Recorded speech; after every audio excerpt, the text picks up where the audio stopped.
Hey everyone, hey Elizabeth, Anna, Kelly.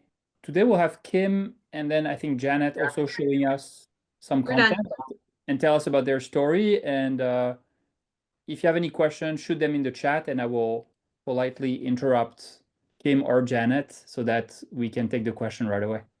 All right.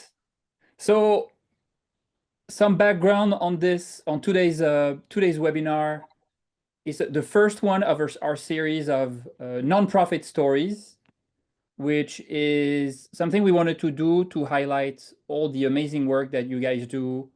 You, and when I say you, I mean all the literacy teachers, ESL teachers out there, any teachers in the koala community dedicating a lot of time to helping teach students who can't necessarily afford those services.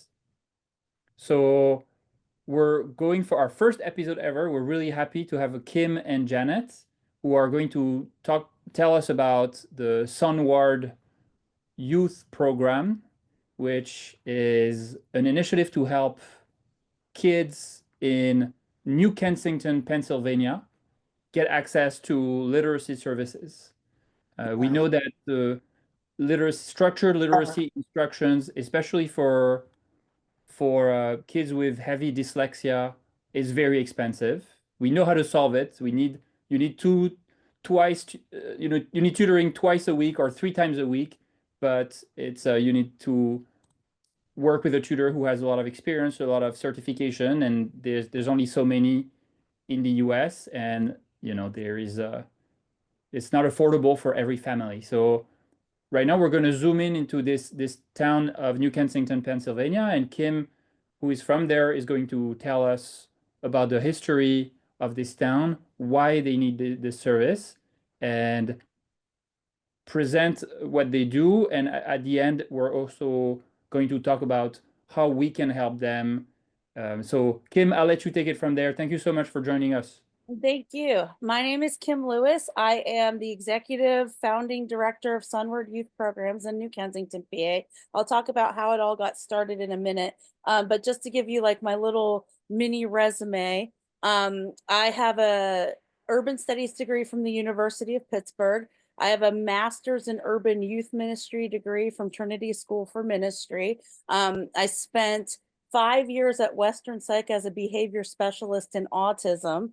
Spent a few years as a youth ministry coordinator for the Episcopal Diocese of Pittsburgh, moved back into doing behavior specialist work when I then retired as a stay-at-home mom to take care of my 4 adopted children who are special needs out of foster care. My husband and I bought a house in New Kensington, PA, and I came out of retirement to start Sonward Youth Programs, and I'll explain that to you in a minute. I want to give Janet an opportunity to let you guys know who she is and why she's qualified to do what she's doing for us. Okay, hi everybody. Some of you might know me already, but I have a master's as a reading specialist in elementary education, and also a lot of additional training in Orton Gillingham based teaching and intervention for students that have dyslexia. And I've been working the past 12 years as a private tutor for students who have reading issues or dyslexia. And one question, and I know many other tutors are like me and feel this, one question I've always had is it possible to offer free or low cost, high quality reading help to economically disadvantaged families? And so we will be talking about that soon, but that was the impetus to the reading outreach. So that's a little bit about myself and my background. Thank you, Janet. So Sonward serves the 2 neighborhoods in Westmoreland County that have the highest child poverty rates. When I started the program, one of the neighborhoods, it's called Arnold, had a child poverty rate of 100%. And the neighborhood we're in is called Parnassus, And at the time we started the program, the child poverty rate here was 76%. We have a 50% homes without vehicles rate. So when you combine living in public housing or Section 8 housing, home without vehicle in a low income household, you have a situation where there's poverty, sometimes generational poverty, and the pathway out of it is nearly impossible. The families that we serve, according to the US Census Bureau, have a median household income of $18,171 a year. And then the surrounding neighborhoods have Arnold's median income is $20,437 a year.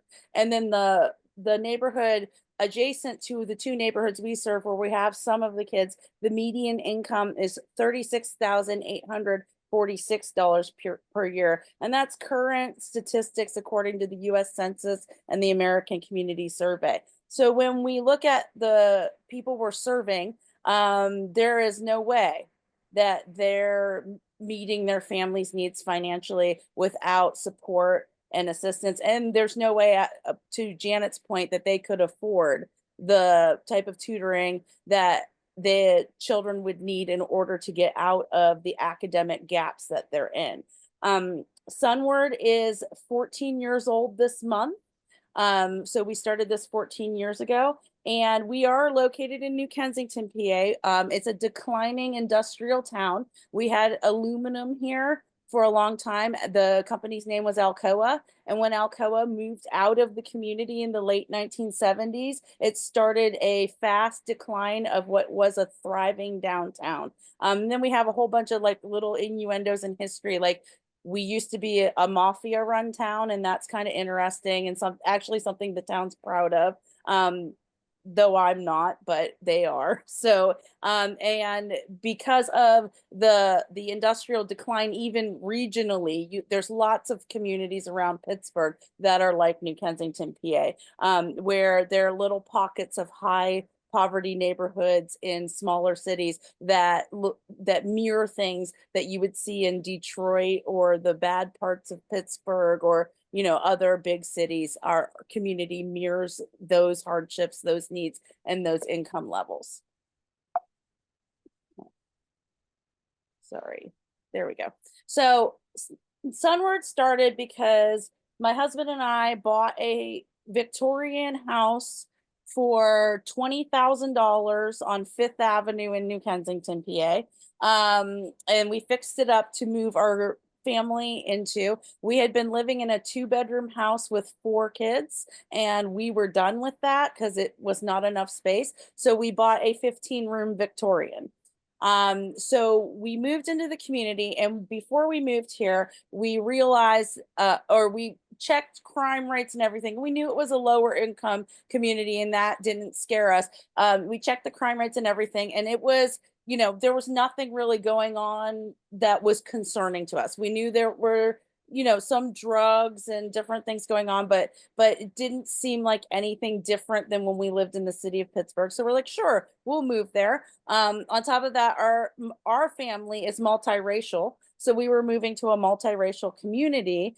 We are white parents, and we have 3 Black children, and we felt like we could give them the opportunity to live in a more culturally relevant place for them if we moved to a more diverse community. So a lot went into us deciding to move to New Kensington, and we never had an intention of doing anything besides raise our family here and get involved in our church and the community at whatever level people were involved.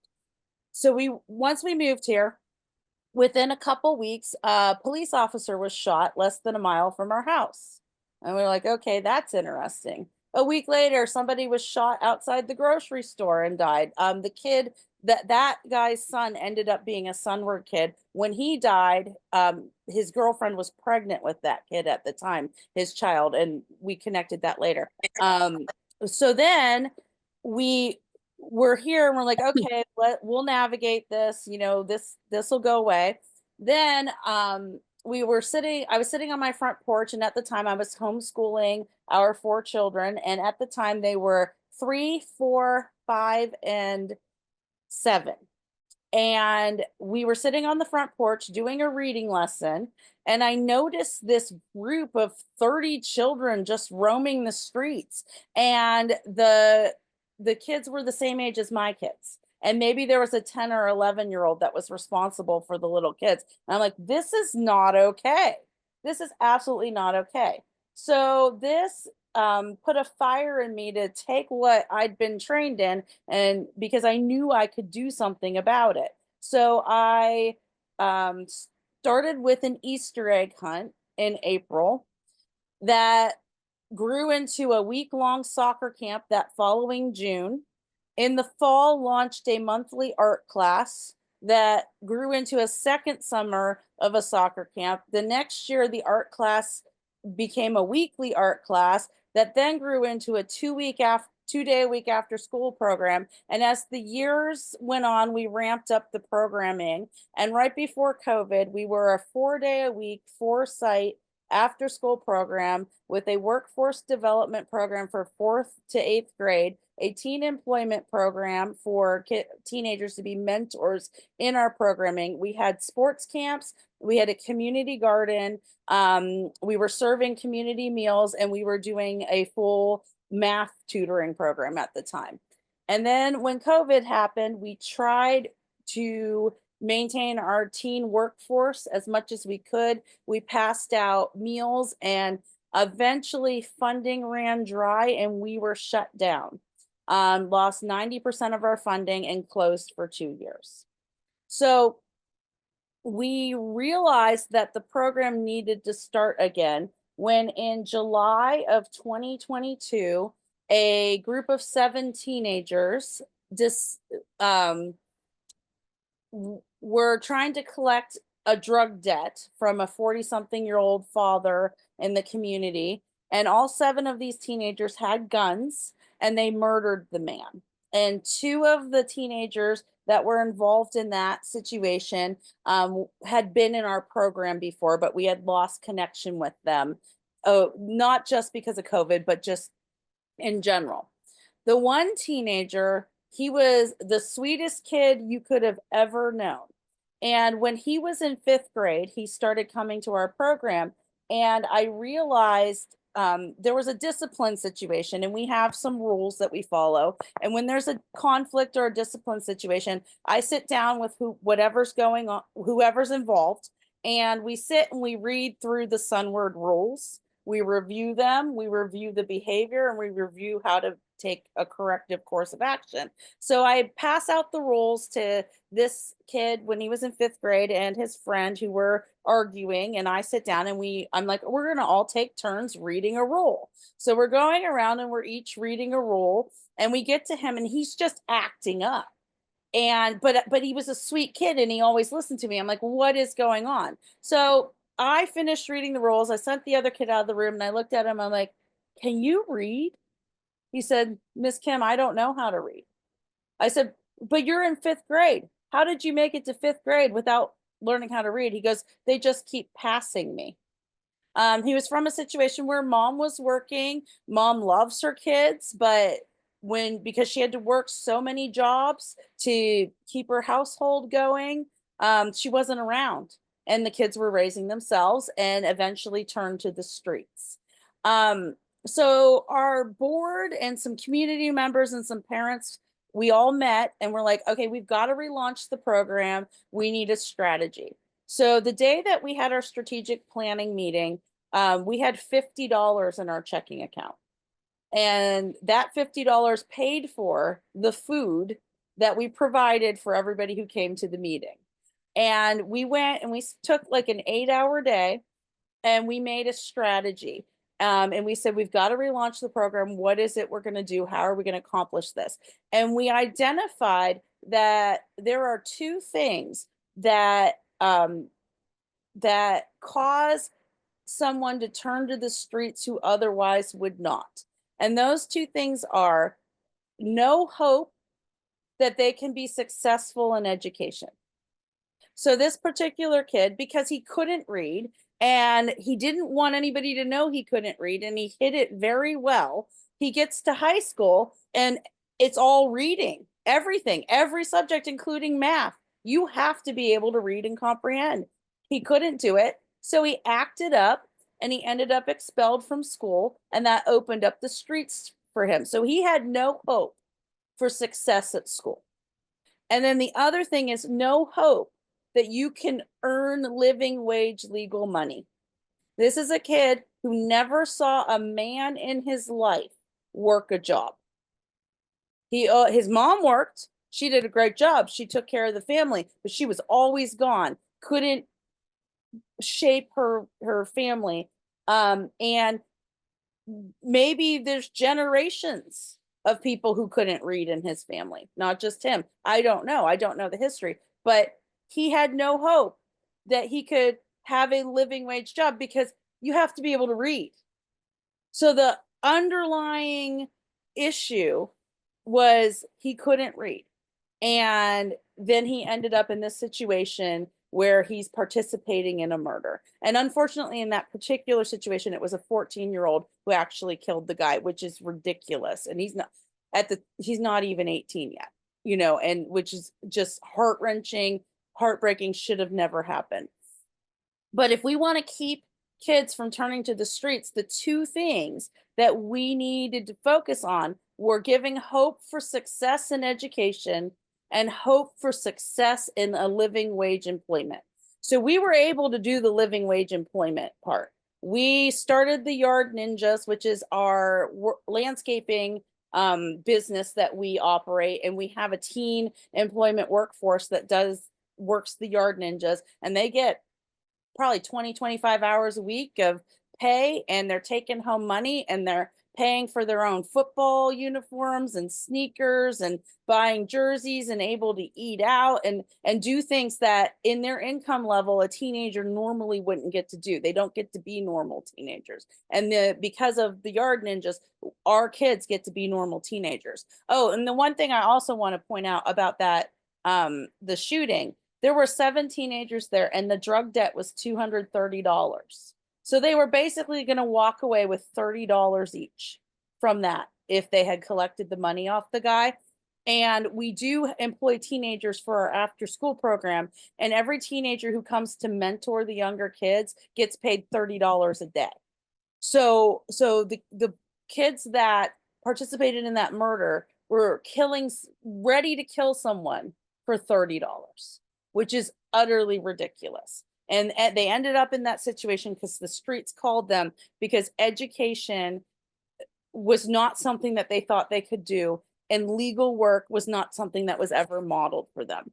So because of what we've been through in the community, and there's all kinds of other innuendos and different things with poverty, but because of what we've been through, currently our operating programs, we run an after school program 2 days a week.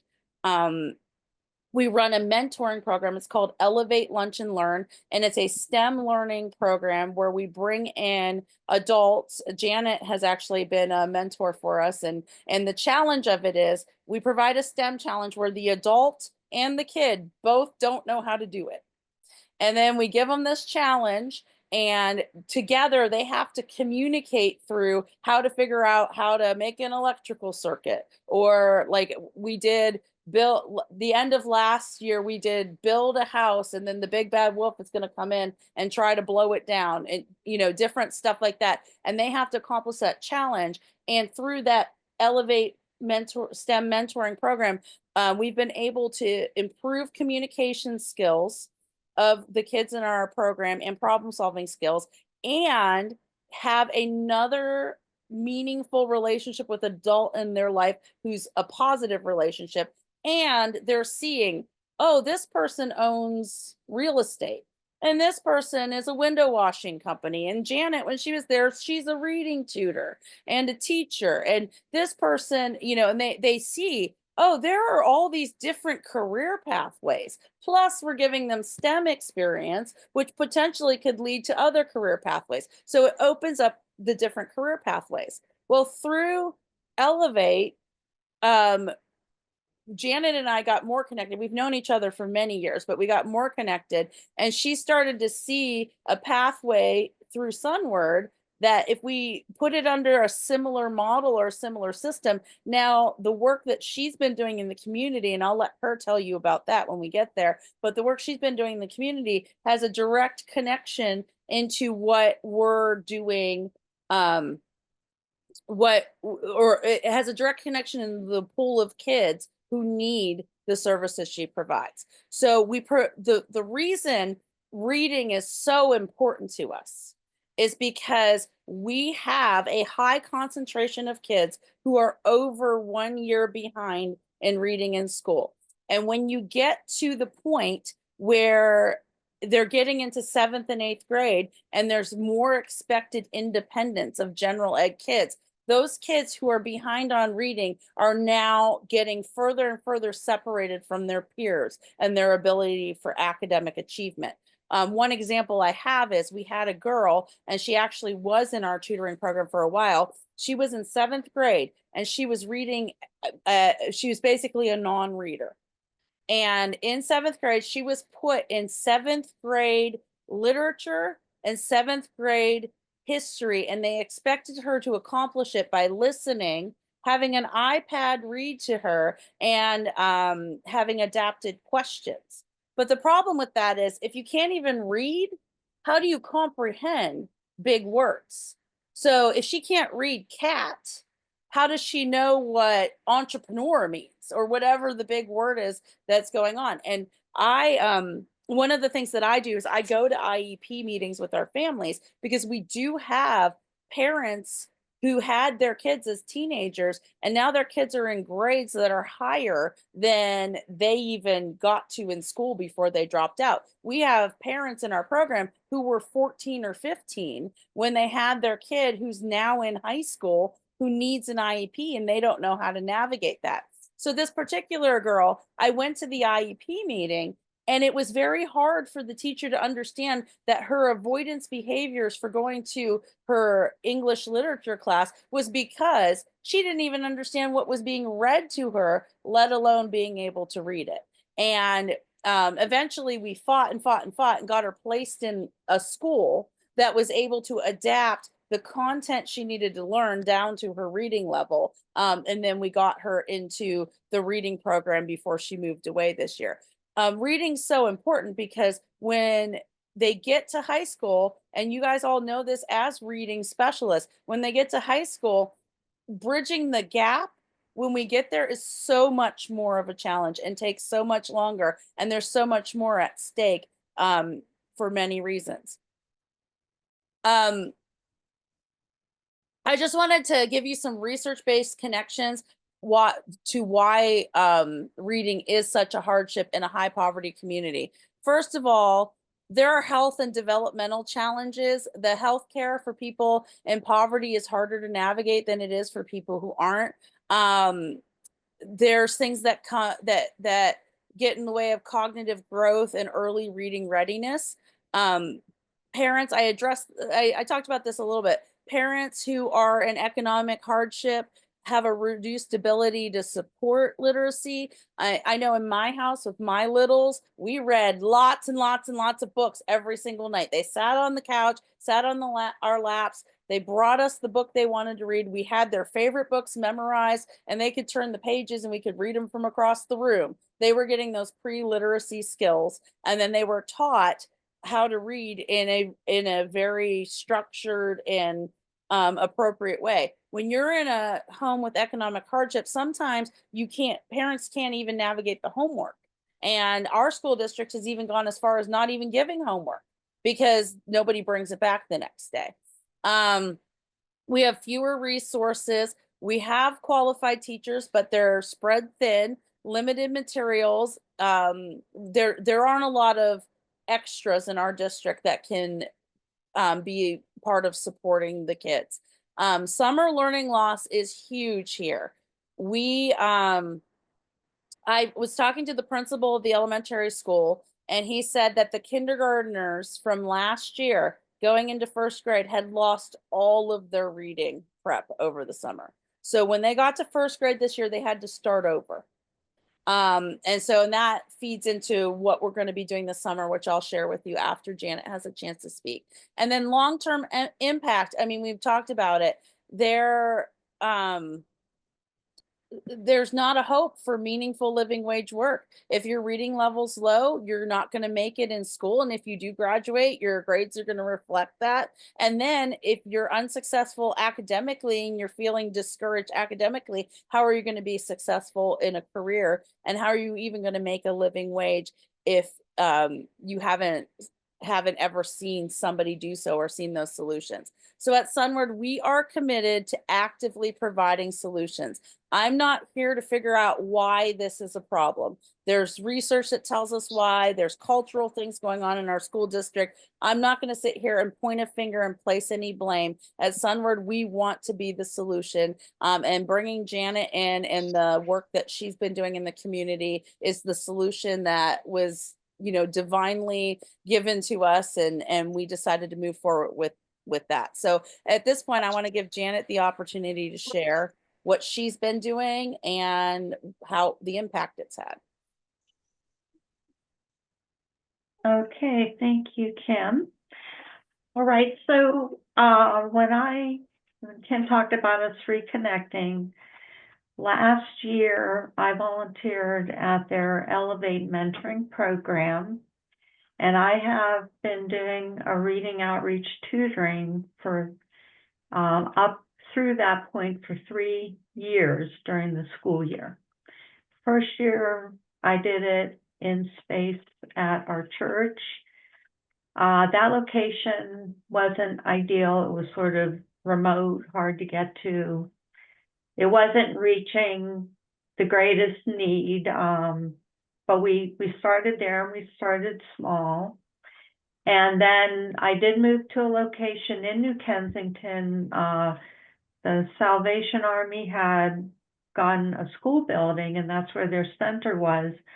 And they were really gracious in giving me free space, and they were very enthusiastic about me having the program there.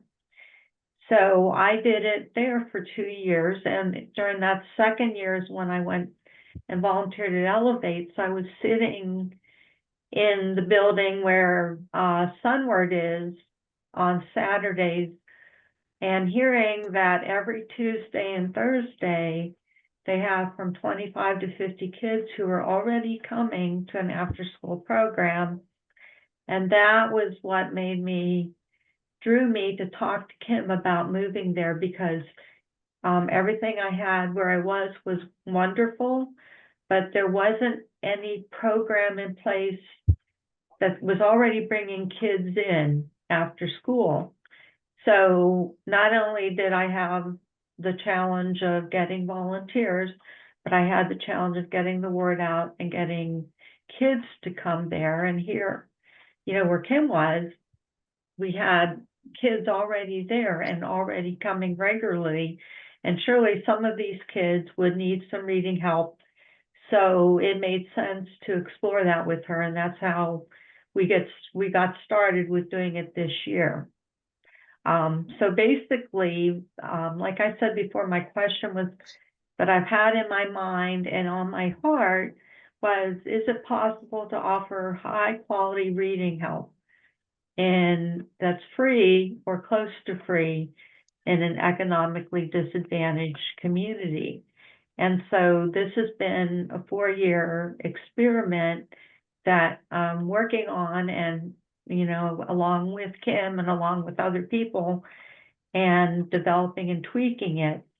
But basically, the way I have it set up is it's 2 times a week, and we use volunteer tutors, and I train the tutors. I use a scripted curriculum that has a structured sequential scope and sequence that features multisensory techniques. So you would recognize that verbiage if you're looking at Orton Gillingham, or a very structured, directly taught curriculum. And so the volunteers will do a lesson on Tuesdays with the kids. that they've been assigned to, and they're assigned one-on-one. And then on Thursdays, we have additional reading help and practice. What I found was most volunteers, if they're volunteering for free, they can give you once a week. And that's a little bit of a challenge when you know you want to have at least twice a week students to be getting exposed and getting taught and getting practice. So the solution that we basically came up with is the second day a week, we have a reading practice and skills day. And the one neat thing about this at Sonward, Kim mentioned the workforce development. They have teams, and those teams are part of that second day. You know, I usually have a couple phonics worksheets that relate to the lesson that they're on, a controlled text reading, and then they can read from a regular book to the student, or the student can read a book if they're capable of doing that. And then we have a game that also reinforces whatever the skill is that they're working on. So really, with just a little bit of guidance, now the teens, and also we have a few adult volunteers on that day, they just take that little packet and work through it with the kid, and it doesn't require the level of skill or training that maybe teaching a lesson would require. So it And works Janet? really well. I wanted to ask you, is it are students good at showing up twice a week for those 2 lessons a week? For the most part, they are, because Great. they're already involved in Sonward and already doing that. But we have had, you know, some occasional attendance weaknesses where people don't come on a week, or a volunteer tutor doesn't come on a week. I Yeah. would say the majority, most of the time, do come, and the fact that there's an established program Nice. that they're already coming to is a big help. Because I would assume, because Kim, earlier you were mentioning that, was it 50% of households were not motorized, they didn't have a car, so showing up, being able to show up, to have maybe a parent bringing students to those sessions must be a challenge, isn't it? They walk. We're a walking community. Okay. So we are literally located right in the middle of where Okay. these homes without vehicles are. Yeah. So it's a much more central, as you were saying, Janet. And the kids come on their own, even as young as 7 or 8 years old. They walk themselves there. Got it. Mhm. Thank you. Right, so that was a big draw too, the location.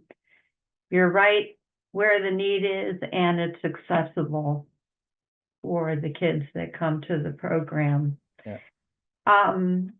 Just to give you a little, I was going to share a couple examples of students, sort of bookends of like the one, I don't want to say extreme, but one end, and then the other end of the spectrum of what we might work with. This chart that Kim just put up, I'll just explain that, and then I'll just give you a couple examples. The top 3 students here were ones that returned from last year. So they were actually going to our other location, and they came back. And so these, we have a little more data on. The very top student, number 1, has been with us the longest. He started in 2nd grade, and he was a non-reader. Now he has an IEP, and he has a number of things going on, and one of them wasn't even until after we had worked with him for a year. He wasn't even diagnosed with a reading disability, but that was added on top of some other things. So this student has gone from being a non-reader in 2nd grade to reading at a beginning 4th grade level the last time I checked him this year. Now he's in 5th grade, so he's closed the gap. But I would likely, and I'm hoping to see him continue, because I feel like he's the kind of student who just continues to need support. And he has thrived in the program, and he's really made progress. He's had sometimes good reading intervention school, and other times just based on what his grandmother who's raising him has told me, sometimes she's not sure if anything's going on. So I really feel like we've played a big role in helping him get a good foothold and hopefully continue to grow in his reading. Now, another student that is not on this chart, because I had this student a couple years ago, but this is giving you the other bookend of somebody who responds very quickly. Was I had a student who was in second grade, and she was reading at a beginning first grade level, and she came in and did the same material, but just there wasn't any underlying reading issue with her. So she like gained 2 years in a single year and reached grade level and exited the program. And a few years later, I saw her mom posting on Facebook that she was in 5th grade and in the honor roll. So that was exciting to see. And I did retouch base with her mom and even wrote a little blog post about, how she had done. Another student number, if you look at student number 3, this student came as a first grader. The year before this one at our other location, he was a non-reader. By the end of that first year, he was at the end of first grade, but reading at the beginning first grade level. So he did come back this year, and he had the same tutor. And when I checked him, he has completely caught up. So he's going to be graduating this year. So that is, and he does show some evidence of maybe some extra challenge in learning to read, but he's never had any formal diagnosis or anything like that. Another student that I had previously who's not on this chart was second grade. He was at a beginning first grade level, but he had a lot of family disruption. His father passed away, and there was a lot of unsettledness until finally his grandmother started raising him, and she enrolled him in our reading outreach. And by the end of that year, he was completely caught up, and he exited because I don't believe he probably had any underlying reading issue going on. It was more just environmental in his case and what was going on in his life.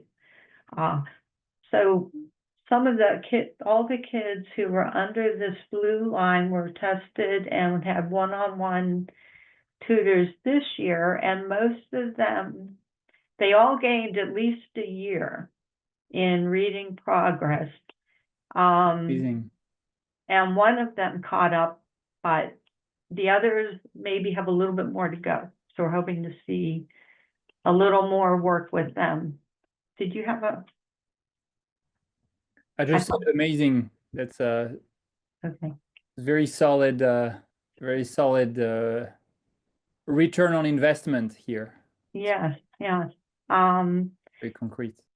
Yeah, and I feel like as someone who's a tutor who is used to, if you have training in Warren Gillingham, you have these very strict high standards, and so every time you have to make a change or make a difference, like maybe once a week we do this lesson and once a week we do reading help, how is that going to work? Well, it's encouraging for me to see with this data that it is working. Maybe if we had them 5 days a week, we could have them caught up in a year, but we don't have that particular luxury. So I'm really happy to see that in the time we do have, we're able to make the progress that we do make. So I don't know if anyone has any questions or if I've sort of covered what we're doing. And I know Kim, we've talked about summer loss, and I know Kim has a lot of plans for the summer. So maybe she can share a little bit about that. Well, the one thing I want to tag on to what Janet said, and this is something Janet and I have talked about a lot. There's a cultural adaptation when you're moving into a high poverty community. So one of the examples is in the fall, we have families who football and cheerleading is the most important thing. It is in their culture. If you have a parent who did not experience academic success, then maybe they were successful as an athlete.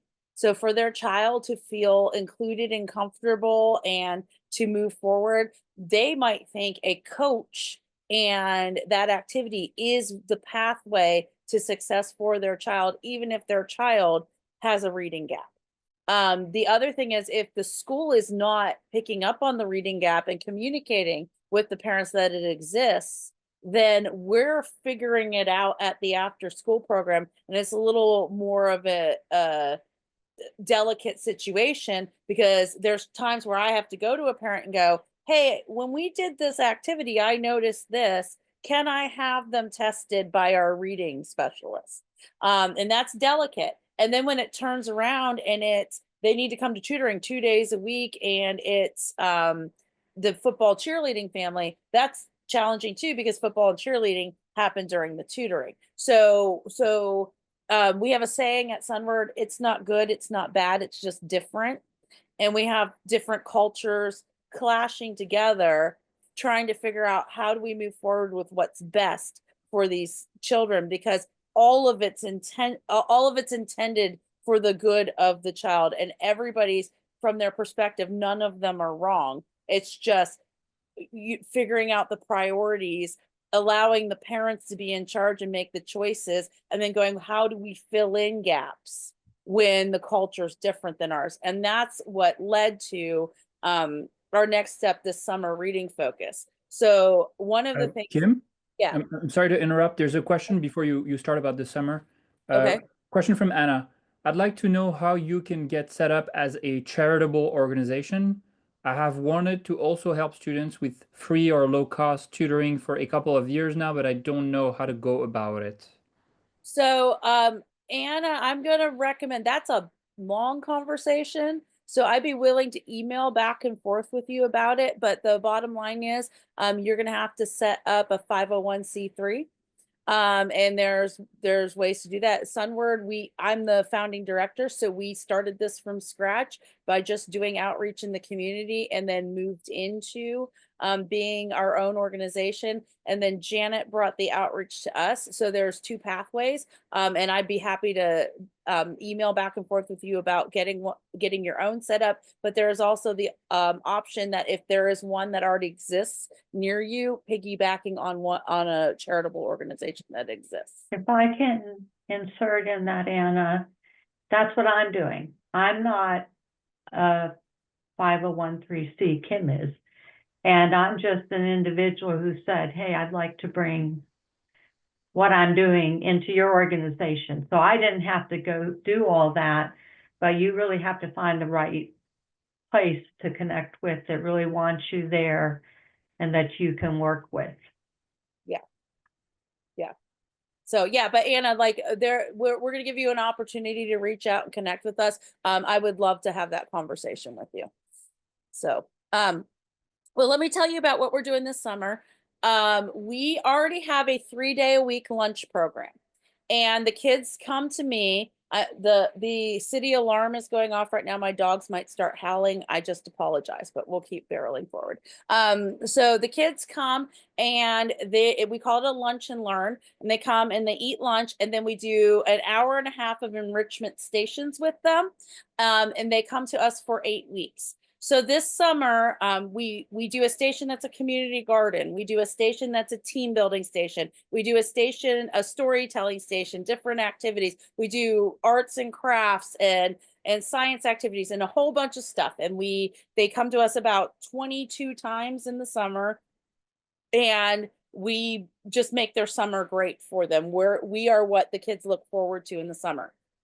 Well, this summer we wanted to make reading special, and we wanted to do things that bridge the gap for the summer learning loss. So the one thing that Janet suggested that we're going to do, because she gets the summer off and we're going to take the reins from here, we are going to use the book, The Black Silk Path, and do a reading group with the kids who have been in the one-on-one tutoring during the school year. And we're going to have that facilitated by an adult, a teenager, and one of our 4th to 8th grade career readiness interns. And they are going to go through and they're going to do a reading group, and each chapter has a game at the end. Right now we're preparing all of that. We're working on hiring the right adult to oversee that and the workforce development team in the kitchen. And we're going to move forward and hopefully have no learning loss from our kids that have already been in the tutoring program.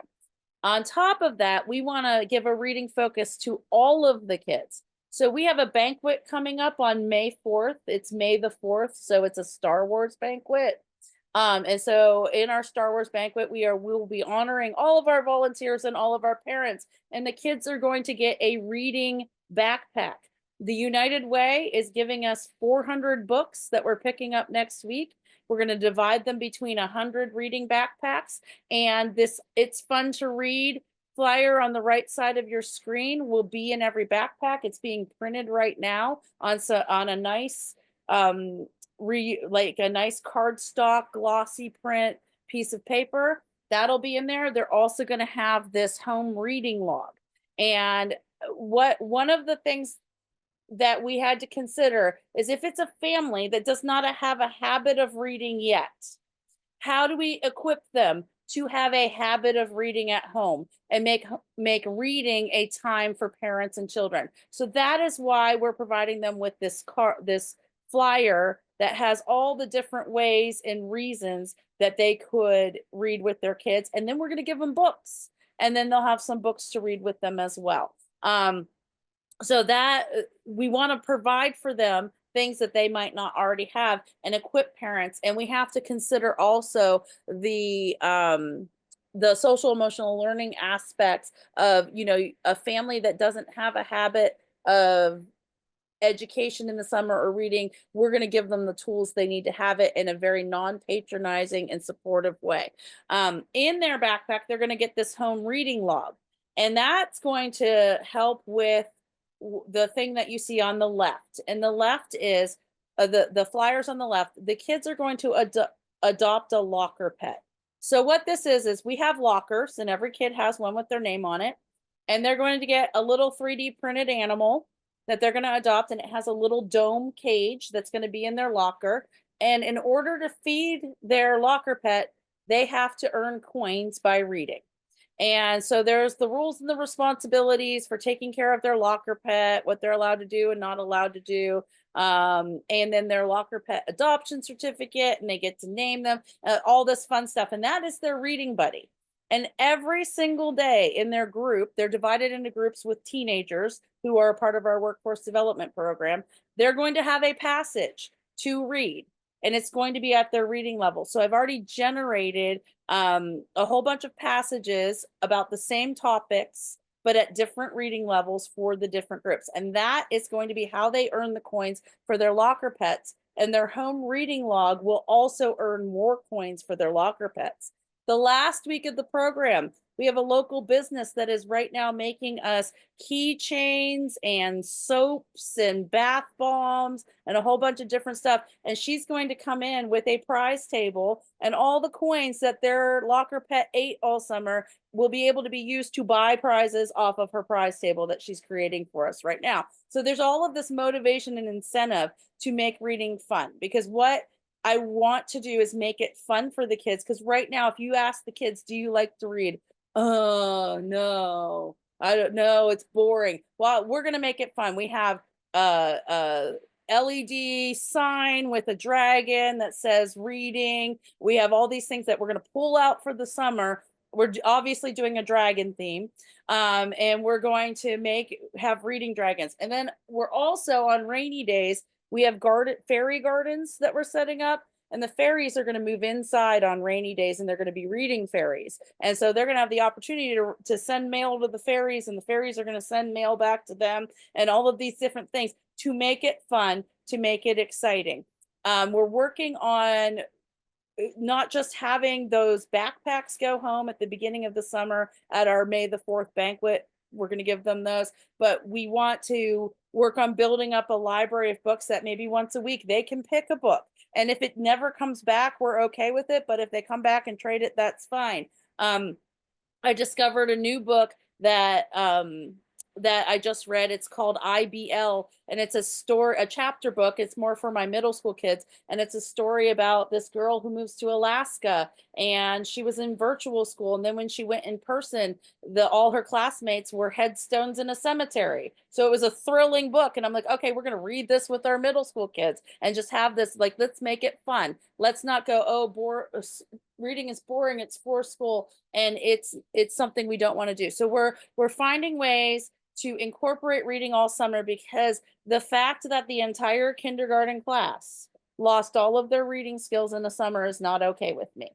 Additionally, in our pre-K kindergarten room, they are going to have a daily Orton Gillingham based worksheet that their teacher will sit and do with them to keep those skills that they had in kindergarten and move for, like, in front of them for the summer to move forward into first grade. And that's something where Janet showed me the topics. We're gonna, have the worksheets printed. They're going to do those. So our summer is going to it's going to have reading incorporated in every aspect of what we're doing, because we want to make reading normal, reading fun, and fill in that gap that has existed in their homes, because they're in situations that are different than mine, but they're not bad or wrong, they're just different.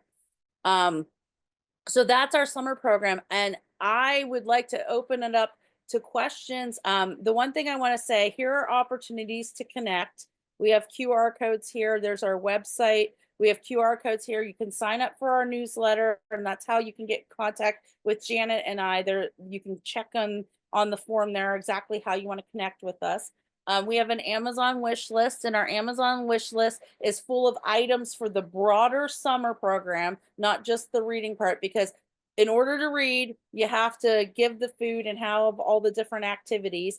There are a lot of reading games and books in there. I'd like to send home Chicka Chicka Boom Boom with all of our pre-readers, because that's how my kids learn the alphabet, and it's a fun activity and different stuff. So those are in there, different stuff. So we have our whole Amazon wish list. And then we also have a way to directly donate. Money that comes into the program keeps our workforce development program open. It is how literally 90% of the money that we raise at Sonward goes to paying the teenagers, because the workforce development piece is key. And every single kid that comes through our program has the opportunity to move on that pathway and end up being part of our teen staff. So now, I'd like to open up to any questions that anybody has. We have about 5 minutes left, and I thank you for this opportunity to share our hearts with you and what we have going on. Thank you so much, Kim, for sharing all this, and Janet.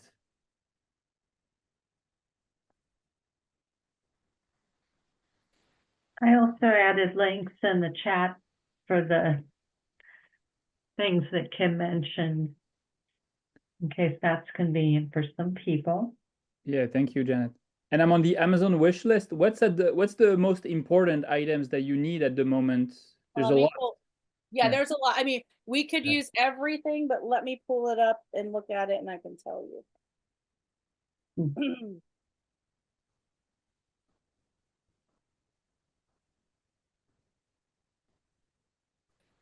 have some mini books, some envelopes, book stickers.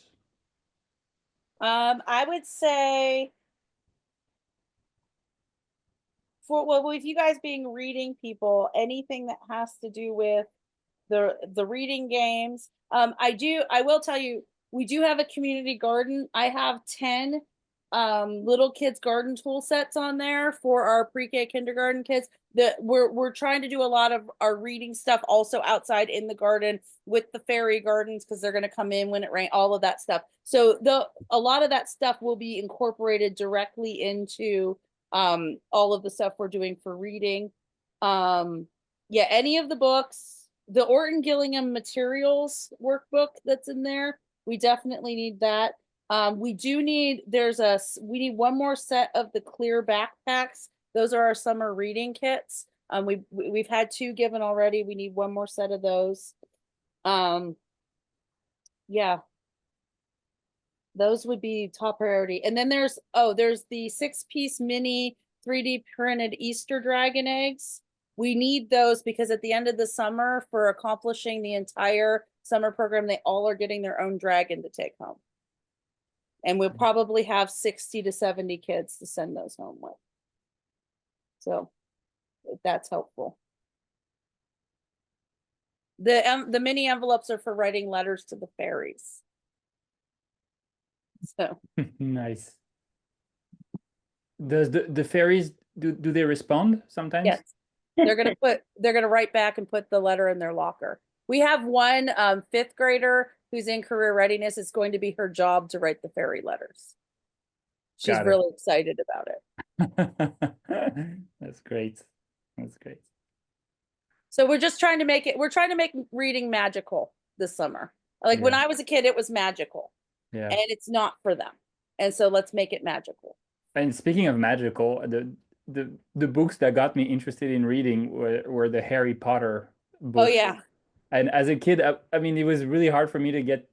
My parents were really trying to get us to read, but it was really hard for me and my siblings to read anything except what was mandatory, for school, until the Harry Potter books. And then it could not take us away from the books. Like, so I'm the oldest, and then I have 2 younger brothers and then 1 sister. And we had only 1 book, like 1 Harry Potter 1, 1 Harry Potter 2, 1 Harry Potter 3. So I would read it, and then I would read a little bit faster. And then if my brother was reading the 2nd book, I would probably steal it from him and read it, because I'm the bigger brother, so I get to read it. So, but anyway, I think all of us, we read from book 1 to book 7 5 times total. Oh yeah. So. Yeah, I love the Harry Potter stuff too. But I would say for most of our kids, it's higher than their reading level. Yeah. Of course. Yeah, so Scholastic is putting out some really good chapter books at a lower reading level now. So of Harry Potter, like decodable Harry. No, okay. No, not Harry Potter, just different storylines, different fantasies. So nice. So I just want to quickly say to any tutors out there who say, I want to possibly do something like this, in terms of the way I did it, connecting with Kim, I think if you can just see, you find the right organization and the right person, how excited they are and how they've taken on the summer program. I'm not even doing that. And that's exciting for me to see that, I've connected with the right person and the right place, that it's not just me, but a lot more people now are being brought in and getting excited about promoting reading. Well, and Janet has also done an amazing job getting us a foundation of tutors who are excited about more than just the tutoring. We have people, like, when their kids don't come, they're coming and helping us sew, and they're doing different things, and they're like ready to even support us all summer when Janet gets the summer off. So there's good synergy. That's great. Dawn is asking, how are you connecting with nonprofits to help? Well, for Janet, I am the nonprofit. Yeah. So, and then I have, for me, I have a 15-year relationship with larger foundations in a nonprofit network. So I'm the help for the mission that Janet brought to me, and it was the right people at the right time because the need was there. It's happened at the right moment. And at the end of the day, fundraising, doing anything, charitable work that's free, anything at a high quality, you have to build relationships with people that are beyond talking about the technical, this is what we want to do. I mean, Janet, like her and I are connected in a way like we can discuss personal stuff, and that's okay. We have a shared values because we both have attended the same churches and, you know, different stuff like that. So it's building relationships that have more depth and more meaning than just I want to teach a kid to read. It's, and even the kids that are coming to the program, there's deeper relationships happening with every kid to their tutor, with every tutor to their kid, with every aspect of the program. And then Sonward in general, we help holistically with the needs. So like the lunch program is feeding kids, and then we fed the kids, so now they're ready and they have their brain turned on to learning. And, you know, Janet has had one of our hardest kids in the reading tutoring, and he like can barely get through half a lesson, but he improved 2 grade levels. And Nice. so, you know, something's happening that's right, because that is the fruit of it. Absolutely. Absolutely. All right. Well, thank you so much, Kim and Janet, for everything you're doing for the community and for sharing with us.